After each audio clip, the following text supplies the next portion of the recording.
Primeramente es un placer saludarlos y permítanme darles la bienvenida a este curso programado por la dirección del prefacultativo de la carrera de Derecho de la Facultad de Derecho y Ciencias Políticas de la Universidad Mayor de San Andrés. Mi nombre es Diego Jiménez, soy abogado de profesión, máster en Derecho y actualmente doctorante en Política Criminal y Derecho Penal.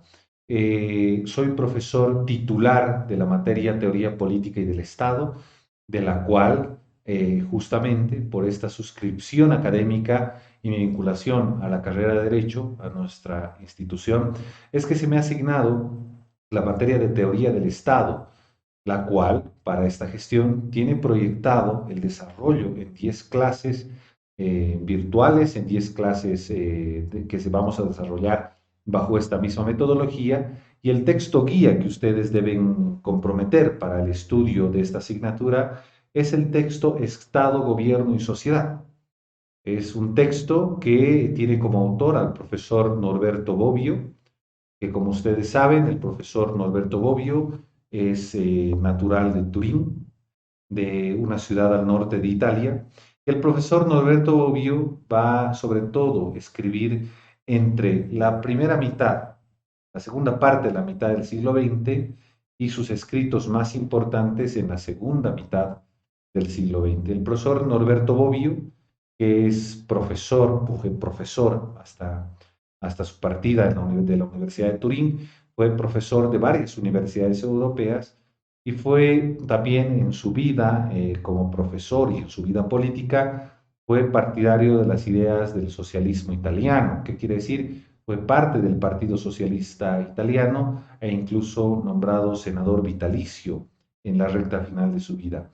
Es por eso que el profesor Bobbio, el profesor Norberto Bobbio, en su larga carrera como historiador, como político, como jurista y por supuesto como un gran intelectual de las ciencias sociales, ha escrito bastantes obras: Política y Cultura, de Hobbes a Marx, Ventajas del liberalismo y del socialismo, Democracia, Derechos del hombre y paz.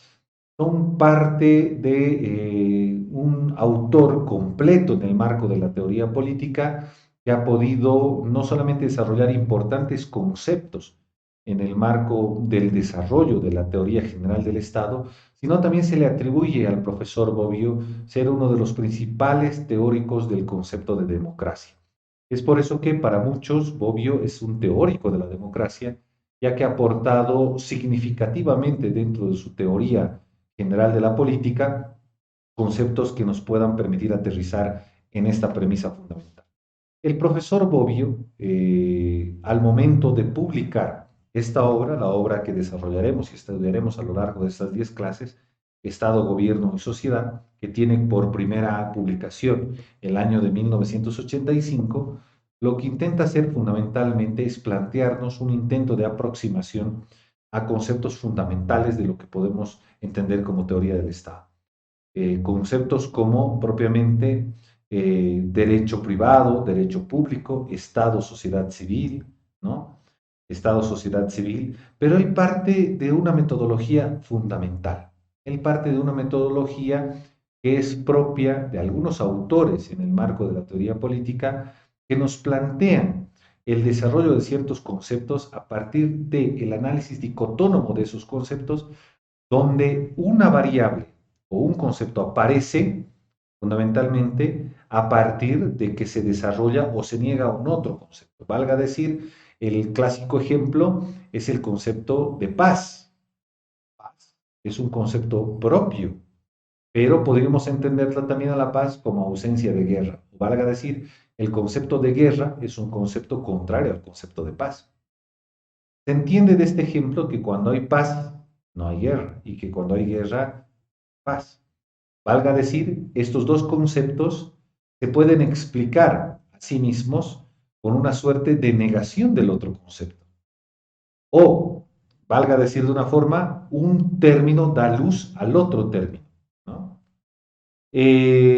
Por supuesto, el profesor Bobbio en esta metodología que utiliza la recupera de algunos otros autores de la teoría política, como es, por ejemplo, un autor al que él reconoce su valía y su aporte en el marco de la teoría política, como es el profesor o el gran intelectual Antonio Gramsci, que como ustedes saben, Gramsci escribe en la década del 20, Gramsci, también italiano, uno de los fundadores del Partido Comunista Italiano, pero que va a acabar sus días en una cárcel italiana producto de la persecución que recae sobre él por el partido fascista italiano, que desde el año 25 va a gobernar Italia hasta el año de 1945, como ustedes saben, con el derrocamiento de su principal exponente y presidente de Italia, Benito Mussolini, que bajo su dictadura va a perseguir, por supuesto, a los partidos y organizaciones políticas que ideológicamente se contraponen a la ideología fascista. Entre ellos, una de las víctimas es justamente Antonio Gramsci,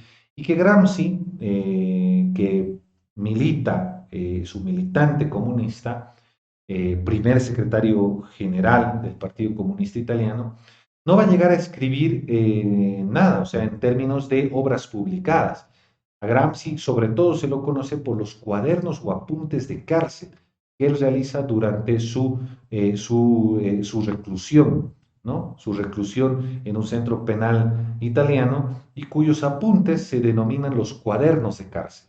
Los cuadernos de cárcel en varias editoriales, incluido la editorial Siglo XXI, son al menos 8 tomos de los cuadernos de cárcel, o sea, un amplio desarrollo de análisis sobre lo que es el Estado, sobre lo que es el poder. A Gramsci también se lo conoce como un teórico del poder, ¿no? Un teórico de la naturaleza del poder. Y Gramsci tenía la característica de utilizar esta metodología de conceptos dicotónomos, ¿no? Estructura, superestructura, hegemonía, fuerza, ¿no? Como una suerte de que un concepto o el desarrollo de un determinado concepto puede dar lugar a entender el otro concepto sin desarrollarlo, porque se entiende que el otro es el antagónico del propio concepto, como en el caso de guerra y paz. Es por eso que el estudio por antítesis, denominado por el profesor Norberto Bobbio, que ya existe una tradición dentro de la teoría política de algunos autores que han utilizado este concepto, el estudio por antítesis lo recupera o lo plantea a partir, sobre todo, del planteamiento filosófico de Friedrich Hegel, ¿no? Friedrich Hegel es uno de los máximos exponentes de la filosofía política, habría planteado en sus análisis sobre dialéctica, ¿no? Y sobre evolución y el concepto de la materia, que existe, por supuesto, la famosa trilogía o el famoso entendimiento de la evolución de la materia a partir de entender del planteamiento de la idea, ¿no? Que es la tesis, la negación de esa idea, que es la antítesis, y finalmente la síntesis. Entonces, el estudio por antítesis quiere decir, desde la perspectiva del profesor Bobbio, que debemos plantear un concepto y que a la vez ese propio concepto, en su propia definición, es la antítesis de otro concepto. Y por eso es que en este análisis dicotónomo por antítesis de diferentes conceptos, el profesor Bobbio nos plantea un análisis profundo de lo que es particularmente el análisis de lo que es lo público y lo privado. La primera parte del texto del profesor Bobbio, Estado, Gobierno y Sociedad, plantea entonces de que un punto de partida importante para entender o para hacernos una idea de lo que es la cuestión, una aproximación a una teoría general de lo que es el Estado, primero debe partir por entender qué es lo público y lo privado. Y el profesor Bobbio nos remite en este orden de ideas de que la discusión, un punto de partida muy interesante y particularmente desde el derecho, parte particularmente de esa constante discrepancia que los juristas en la época del Corpus Juris, del Digesto, ¿no? Que es la recopilación de todas las normas que había producido el Imperio Romano y que en la época de Justiniano, particularmente, siglo IV, siglo V, habrán de dar a la luz conceptos importantes como los conceptos particularmente de cosa pública y cosa privada. Y el profesor Bobbio identifica en esta parte de que estos conceptos, ¿no? Estos conceptos tienen que ver con una importante antítesis del uno del otro, desde su propia concepción. E incluso llega a plantearnos el profesor Bobbio en su obra de que existen autores del derecho, como el profesor Gustav Radbruch, ¿no? Que incluso plantean de que esta dicotomía entre derecho público y derecho privado incluso podrían ser anteriores al pensamiento jurídico. Nos recuerda en esta parte el profesor Bobbio la frase de otro jurista, Porcellini, que dictaminaba privatus qui in magistratu non est. ¿Qué quiere decir? Es privado quien no ocupa magistratura o cargos públicos. Lo que nos refiere entonces el profesor Bobbio con estas reflexiones históricas es de que desde la propia organización de los estados más completos en la antigüedad existía una clara diferencia, y particularmente asentada en el derecho romano, en el digesto de Justiniano, ¿no? De que existe una gran diferencia entre el derecho público y el derecho privado. ¿Por qué? Porque lo que es público no puede ser privado y lo que es privado no puede ser público. En ese entendido, él hace apuntes precisos, por ejemplo, recuperando que esta dicotomía en el digesto, existen frases muy claras o reglas generales del derecho, como el jus publicum privatorum partis mutari non potest, que quiere decir el derecho público no puede ser modificado por pactos entre privados. Se entiende que la naturaleza del derecho público viene particularmente del ordenamiento del Estado y que el pacto o el acuerdo entre privados no puede alterar el orden y no puede alterar los dictámenes de cosa pública. Uno de los autores estudiados por el profesor Bobbio es, sin lugar a dudas, uno de los máximos exponentes de la filosofía estoica propia, sobre todo en los primeros siglos del Imperio Romano, es particularmente la filosofía de Marco Tulio Cicerón, ¿no? Cicerón, autor de La República, una de las obras más importantes de la filosofía política de la antigüedad, había planteado, incluso mucho antes que del propio digesto, ¿no? Mucho antes de las propias compilaciones de Justiniano, había planteado el concepto de res pública, señala el profesor Bobbio. Ustedes saben que la filosofía estoica, que pretende reinterpretar de que existe la posibilidad en el mundo de una cierta igualdad que tienen todos los hombres, decía Cicerón, todos los hombres, independientemente de su nación, independientemente del lugar que viven, de la lengua que hablan, existe cierta condición igual de todos los hombres, dice, dice Cicerón, ¿no? Y a ese estado de cosas iguales pertenece el derecho natural, decía Cicerón. Derecho natural, entonces, es una suerte de cuestión innata a la condición de ser hombre, de ser humano, y cuyos elementos como la vida, la libertad y otros ya devienen del propio ordenamiento natural de las cosas. Y que después el hombre, según a las convenciones y a los estados, modifica, arregla o aplica. Y por eso es que esta primera distinción de este orden natural de las cosas, de la cual Cicerón desprende el concepto de res pública, ¿no? O cosa pública o cosa del pueblo, la diferencia del jus civili, ¿no? Del derecho civil o del derecho local que previene de la costumbre, que viene de la costumbre. La costumbre, entonces, decía Cicerón, sí es parte a una determinada, o sí es parte de una determinada sociedad, de un determinado estado, de una determinada nación. ¿Existen normas que devienen de la costumbre? Claro que sí. Pero existen otras que devienen del orden natural y cuya aplicación va más allá de la propia comunidad o del propio estado. Se aplica a todos los hombres por igual. Esta concepción, ¿no? Esta concepción o esta distinción entre dos formas de entender la realidad jurídica que identifica el profesor Bobbio en Cicerón, ya nos da a entender una diferencia sustancial entre lo que es la cuestión del derecho privado y del derecho público. En el maestro Cicerón también, por supuesto, existe una distinción muy clara en su obra de la República de lo que él considera de que el derecho es derecho cuando implica una utilitas. ¿Qué quiere decir una utilidad? Y existen dos formas de utilidad, decía el maestro Cicerón. La utilitas singularum, que implica utilidad individual, y la utilitas communione, que significa utilidad común. La utilidad individual es la utilidad que regula el derecho privado, el jus civili, el corpus juris civili más tarde con las institutas de Justiniano, y el derecho, la utilitas, y el derecho público, que es la utilidad común, la cual regula el Estado a través particularmente del imperio, y que más tarde servirá la ley.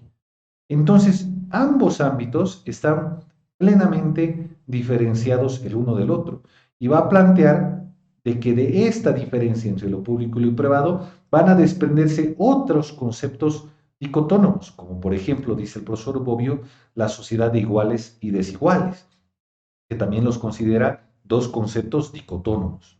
La sociedad de iguales y de desiguales, y va a poner ejemplos muy claros en esta primera parte del desarrollo del concepto. Se entiende, por ejemplo, como una sociedad de desiguales, ponen varios ejemplos, por ejemplo, aquellas que se generan entre gobernantes y gobernados, dice el profesor Bobbio. Existe una relación pública entre gobernantes y gobernados, y esta tiende a ser, dice, desigual, tiende a ser desigual, por lo menos desde su perspectiva que él tiene. Y dice, existe otra relación, aquella que parte a partir fundamentalmente de los economistas clásicos, que es las relaciones de mercado, que Bobbio considera un modelo en el cual existen relaciones económicas que pueden ser iguales como desiguales y que podemos medir a partir de esta relación dicotónoma entre relaciones iguales y desiguales, sinergias que se producen tanto al interior del Estado, entre gobernantes y gobernados, como aquellas que se producen en el mercado, entre particulares, al momento de intercambiar, de comprar, de vender. Existen relaciones iguales y existen relaciones desiguales. Por lo tanto, esta dicotomía que deriva de lo público y lo privado puede desarrollarse o ampliarse a otros conceptos que nos van a dar a luces significantes, importantes de lo que es las relaciones dicotónomas. Y en ese contexto, plantea, por ejemplo, que cuando nace la economía política como ciencia, existen, por supuesto, se identifica todo lo que es la relación económica y la relación política, entendiendo que en este orden de ideas también, por supuesto, se señala con claridad posibles relaciones desiguales que parten a partir de la relación de la división del trabajo y relaciones iguales que en ciertos órdenes pueden darse, lo mismo que en el mercado. Por lo tanto, utiliza el profesor Bobbio estos ejemplos para demostrar de que así como res pública y res privada, o cosa pública y cosa privada, pueden también alumbrar otros conceptos como iguales y desiguales, estos a la vez también pueden servir para identificar a través de la exposición de uno el contenido del otro. Por eso es que también nos pone de manifiesto una otra posibilidad que él identifica como movimiento dicotónomo, la relación entre ley y contrato. Plantea el profesor Bobbio en esta parte que Cicerón, por ejemplo, se refería a la lex, ¿no? A la ley, como senatus consultus, que quiere decir la decisión del Senado, ¿no?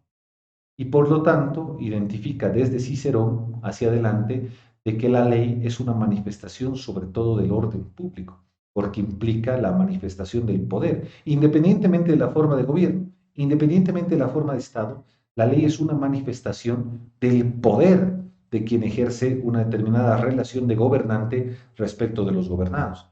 Sin embargo, por ejemplo, el contrato, el nacimiento del contrato, que regula las relaciones entre particulares, particularmente de particulares que intercambian cosas, dice el propio Cicerón, como identifica el profesor Bobbio, viene del naturaliter. ¿Qué quiere decir? Viene a partir de incluso de una relación anterior al propio Estado. Y por lo tanto, ahí está su importancia. Porque las personas, por supuesto, las personas han intentado o han necesitado intercambiar diferentes productos que pueden derivar de producciones incluso muy primarias, muy rudimentarias, pero este intercambio es una necesidad de satisfacción mutua de necesidades, ¿no? ¿Por qué? Porque era la primera forma o las primeras formas de organización de cualquier comunidad, incluido de la comunidad primitiva hasta la aparición del Estado. Por lo tanto, el contrato o el pacto entre privados es incluso anterior a la cosa pública, dice Cicerón, y esta idea que recupera el profesor Bobbio le va a llevar, por ejemplo, a generar otras disyunciones dicotónomas, por ejemplo, que pueden partir de lo público y lo privado. Por ejemplo, él plantea que ese estado de naturaleza del cual hablan los autores, ¿no? El hombre en el estado de naturaleza del cual habla Hobbes, ¿no? Lopus omni lopus, el hombre es el lobo del hombre, en el estado de naturaleza el hombre es malo. O contrario a lo que decía Jean-Jacques Rousseau, ¿no? Que decía el hombre en el estado de naturaleza es bueno, pero independientemente del estado de naturaleza acaba cuando aparece la sociedad civil, y la sociedad civil aparece a partir de que empieza a aparecer Estado. Esta relación o este tránsito de estado de naturaleza a sociedad civil, el profesor Bobbio lo identifica como otra relación dicotónoma. Estado de naturaleza, sociedad civil, y con sociedad civil, la aparición del Estado. Lo mismo plantea respecto, por ejemplo, de otros dos conceptos que podrían ser dicotónomos, derivados de lo público y lo privado, como es el derecho natural, que como hemos partido de Cicerón, el derecho natural precede al propio Estado, porque era inherente a la propia condición de hombres, independientemente del lugar, de la nacionalidad o del Estado al cual pertenecen, y que después con el Estado, cuando el Estado empieza a ejercer leyes y empieza a coaccionar para el ejercicio de esas leyes o aplicar el uso de la fuerza para el cumplimiento de esas leyes, aparece el derecho positivo. Entonces identifica otra relación dicotónoma entre derecho natural y derecho positivo. Es por eso que es el profesor Bobbio que en este orden de ideas, que en esta introducción que nos hace de la metodología a partir del análisis por antítesis, ¿no? Entre dos conceptos que pueden entenderse perfectamente desarrollando solo uno, porque se entiende que el otro es lo contrario a lo que vamos a analizar. Entiende el profesor Bobbio de que el propio Hegel, que es una de sus bases, ¿no? Que había planteado la importancia que tiene, ¿no? En todo caso, la cuestión privada frente a lo público, incluso por ser anterior a las cuestiones de organizaciones de carácter estatal.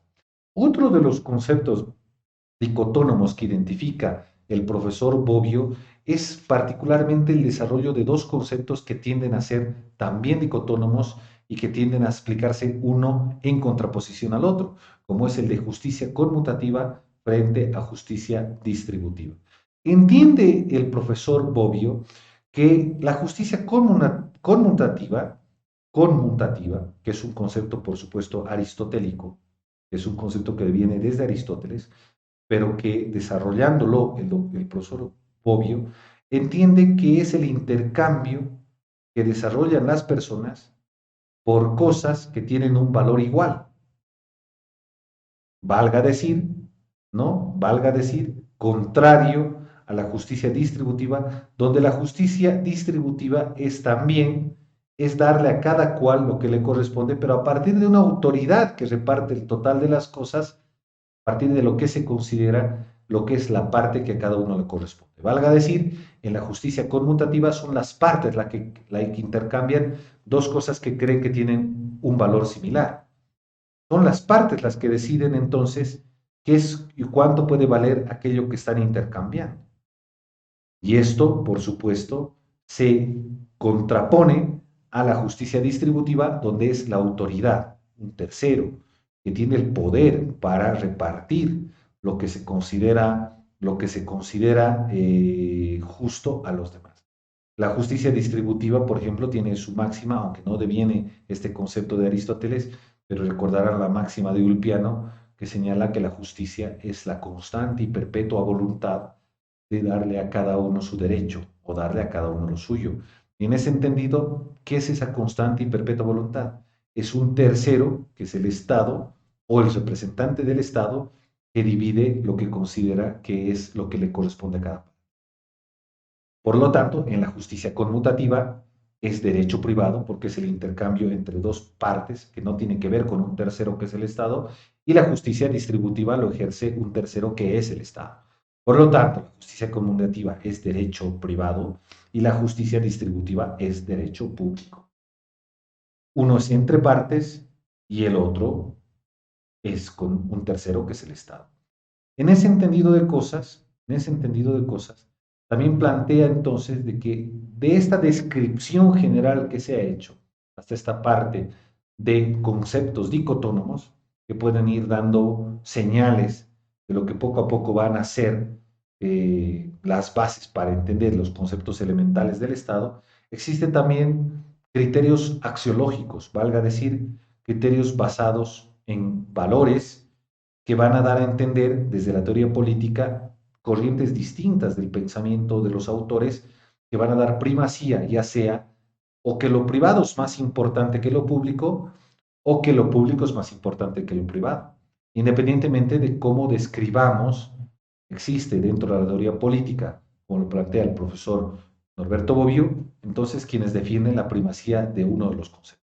En ese entendido de cosas, por ejemplo, cuando sobre la primera variable, cuando lo privado es más importante que lo público, señalan algunos autores, por ejemplo, de que existen conceptos que son elementales al mundo privado o propias instituciones que son intrínsecas a la naturaleza de las relaciones privadas, como por ejemplo la familia, la propiedad, el contrato o el testamento.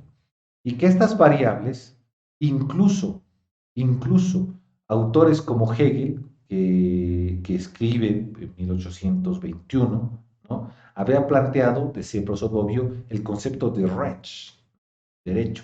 Pero en ese concepto de Recht nos aclara el profesor Bobbio que Hegel está hablando prácticamente, y todos los cuestionamientos que hace el Recht, ¿no? De derecho, pero entendido como derecho privado, como derecho privado. E incluso va más allá el profesor Bobbio. Señala que Marx, que ustedes saben es el máximo representante del materialismo filosófico, teórico del materialismo histórico, y es el máximo exponente particularmente de la teoría política del comunismo y que, por supuesto, se encuentra profundamente crítico a las lógicas del Estado burgués y del capital y del mercado como tal, que él mismo reconoce cuando dice derecho que está cuestionando particularmente el derecho privado y no así el derecho público.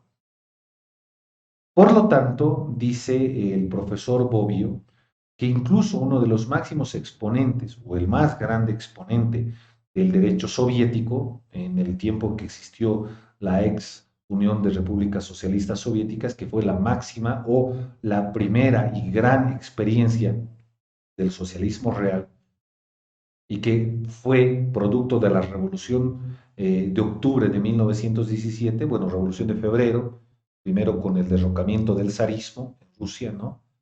Y que toda la primera parte se va a ocupar en Rusia un gobierno transitorio, ¿no? De Kerensky, que va a intentar llevar adelante un Estado nacional burgués, pero que rápidamente el partido bolchevique, el cual estaba representado por Vladimir Ilich Ulyanov, o más conocido como Lenin, va a finalmente tomar el poder por las armas en octubre, y es justamente la Revolución de Octubre la que va a instaurar un Estado socialista, ¿no? Y que va a ser denominado a partir de entonces la Unión de Repúblicas Socialistas Soviéticas, va a tener como su máximo exponente en términos de derecho o su máximo jurista en esta primera parte a Pasukanis, que en 1924, jurista Pasukanis, perteneciente al partido bolchevique, va a llegar a decir, como señala textualmente el profesor Bobbio, que el núcleo más sólido de la nebulosa jurídica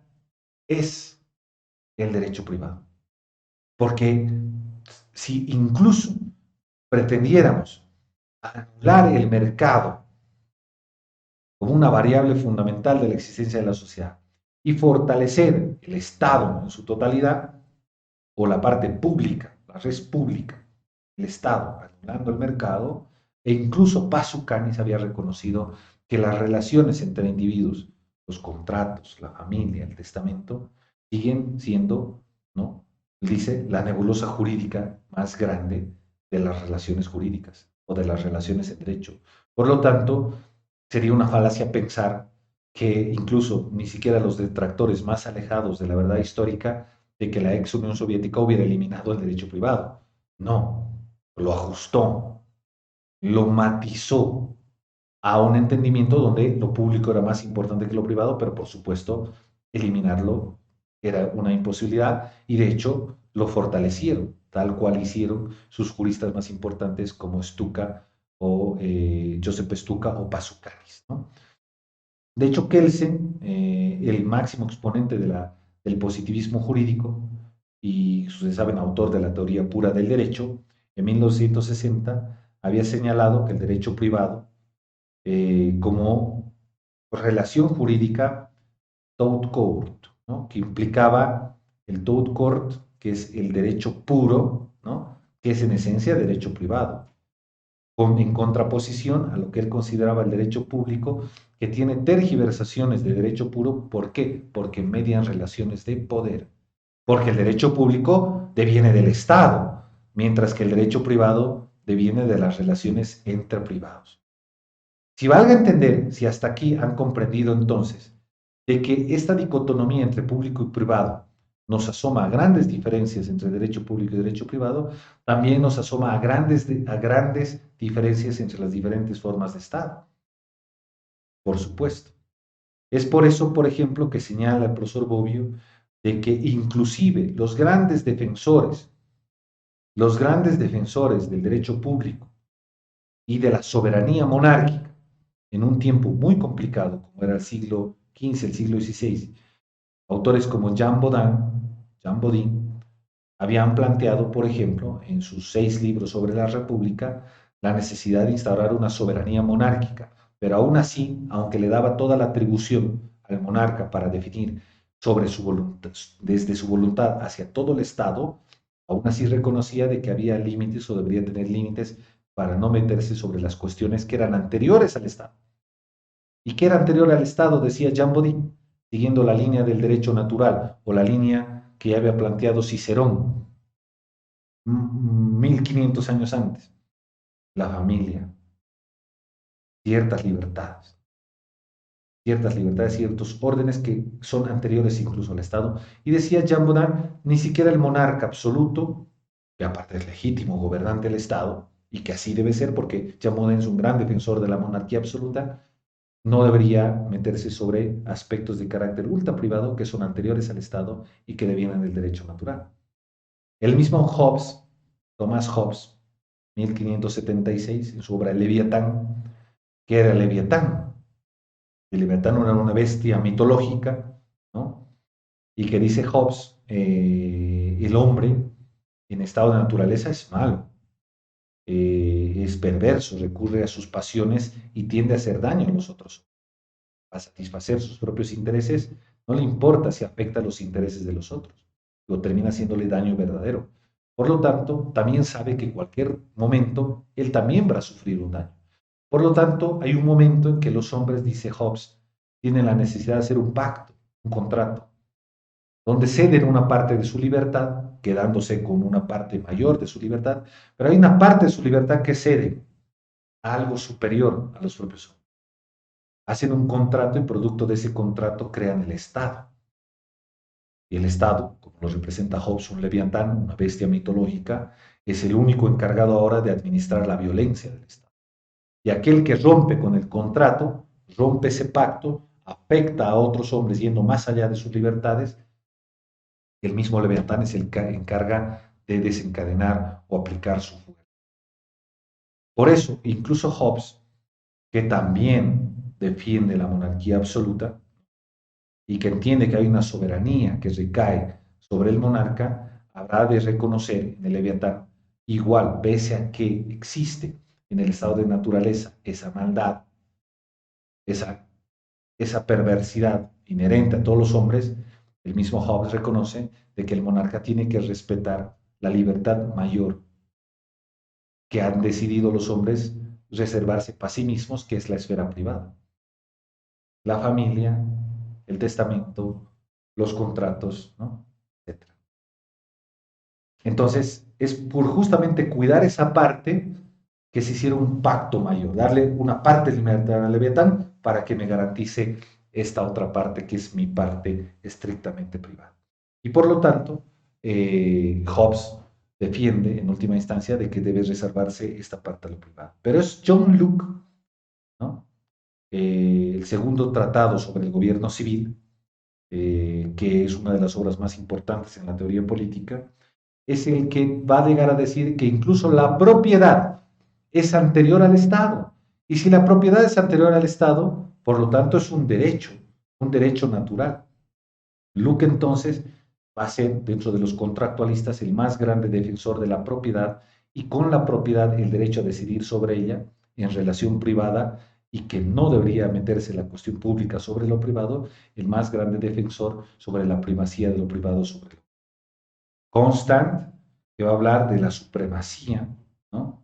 De la posibilidad de disponer de lo privado, que es la relación jurídica más importante y que por lo tanto lo público debe limitarse, y el más grande exponente de esta corriente, Herbert Spencer. Herbert Spencer, o ya los defensores propiamente de las corrientes del mercado, ¿no? La libertad, las libertades económicas, las libertades en las discusiones.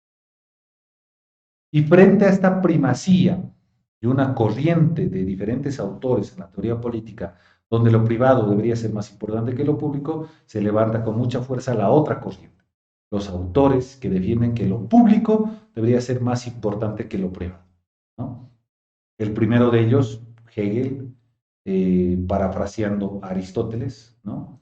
Donde defienden que si bien Aristóteles había dicho de que el intercambio de necesidades mutuas es una de las partes esenciales de la sociedad y donde cada parte intercambia algo desde lo privado, no es cierto, ni mucho menos, que el solo hecho de intercambiar le van a garantizar a este individuo, le van a ganar la convivencia pacífica en la sociedad.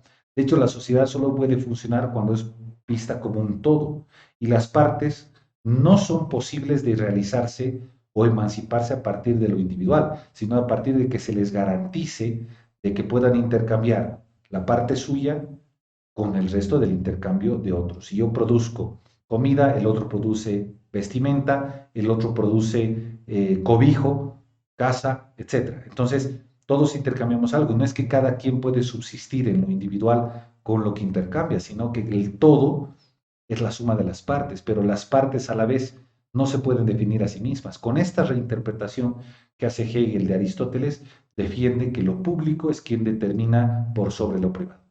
Y va a ser, por supuesto, Marx, que va a replantear desde su perspectiva la falacia y la construcción deliberada, si ustedes quieren, de quienes pretenden, ¿no?, reducir el Estado y ampliar el mercado, donde no es que en el mercado existe un intercambio en condiciones iguales, no es que cualquier individuo puede intercambiar en el mercado la posibilidad de subsistir o intercambiar en términos iguales o en términos de justicia con otros que intercambian en el mercado. De hecho, todas las relaciones en el mercado, dice Marx, son desiguales, porque hay algunos que no tienen nada que ofrecer, su fuerza de trabajo, y su fuerza de trabajo implica tiempo, ¿no?, intensidad, que implica desgaste físico, mental, si ustedes quieren, de forma más realista, pulmones desgastados, etcétera, etcétera. Entonces, eso los que no tienen nada más que intercambiar que su fuerza de trabajo, frente a otros que pueden intercambiar la gran acumulación de riqueza que han generado y que acumulan capital, no solo de lo que producen, ¿no?, del valor real de lo que produce, sino de aquello que se llama plusvalía, que es el trabajo no remunerado. En ese entendido de cosas, las relaciones del mercado, dice Marx, por naturaleza son desiguales. Y por lo tanto, lo único que puede intercambiar o desestructurar esta relación desigual es el Estado. Solo el Estado puede generar condiciones iguales de redistribución de la riqueza a partir de la necesidad, pero también a partir de la capacidad que pueda tener cada uno de los individuos en la sociedad. Por lo tanto, el Estado, lo público, es mucho más importante que lo privado. En ese orden de cosas, entonces, por supuesto, lo que nos quiere señalar el profesor Bobbio es que esta metodología de la descripción por antítesis, incluido las posiciones axiológicas a partir de la teoría política, nos sirven para entender un concepto que puede ser la antítesis del otro, lo público de lo privado, estado de naturaleza, sociedad civil, ¿no?, estado, mercado. Y que ambos pueden existir de manera simultánea, sí, pero No quiere decir que en algún momento se fusionen o que en algún momento puedan ser parte de la misma cosa. Porque dice Bobbio, la totalidad del uno excluye a la totalidad del otro, pero existen. En el plano académico podemos disgregarlos, podemos analizarlos. En el mundo real no. Pero para poder entender cómo operan las diferentes matices, los diferentes elementos, las instituciones, las partes en el mundo real, debemos entender necesariamente los conceptos generales que mueven esa realidad. Y por lo tanto, debemos entrar a plantearnos, a partir de estos conceptos, un proceso de construcción de los principales elementos de la construcción del Estado y por lo tanto de la sociedad. Bobbio es conocido también porque dentro de su teoría va a desarrollar elementos importantes, como el elemento democracia más adelante, el elemento derechos del hombre y el elemento paz. Y es hasta aquí, entonces, que el día de hoy hemos recorrido en esta primera clase al profesor Norberto Bobbio y esta importante obra, Estado, Gobierno y Sociedad, de la cual estaremos complacidos de desarrollar en una próxima oportunidad la segunda clase. Muchísimas gracias a todos ustedes.